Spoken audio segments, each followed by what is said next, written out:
మానవత్వం అనేటటువంటిది ప్రభుత్వాలకు ఉండాల్సిన ప్రధానమైనటువంటి లక్షణం. హ్యూమన్ టచ్ అన్నటువంటిది.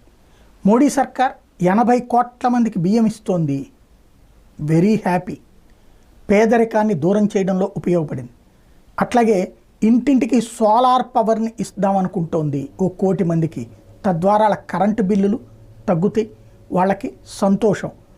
అలాగే చిరు వ్యాపారులకి అప్పులు ఇస్తోంది, చాలా మంచిది వాళ్ళ జీవితాలు. ఇదంతా బాగుంది.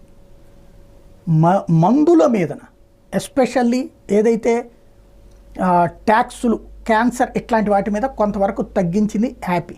కానీ ఇన్సూరెన్స్ పాలసీల మీదన ట్యాక్స్ ఏంటి, హెల్త్ పాలసీల మీదన ట్యాక్స్ ఏంటి, ఇది ఆత్మవిమర్శ చేసుకోవాల్సిన అంశం అనుకుంటే ఇప్పుడు ఇన్సూరెన్స్ పాలసీలకు సంబంధించి తాజాగా జీవిత బీమా పాలసీల సరెండర్ విలువ అంటే మనది అది అయిపోయిన తర్వాత లేదా మధ్యలో వాళ్ళకి ఇచ్చే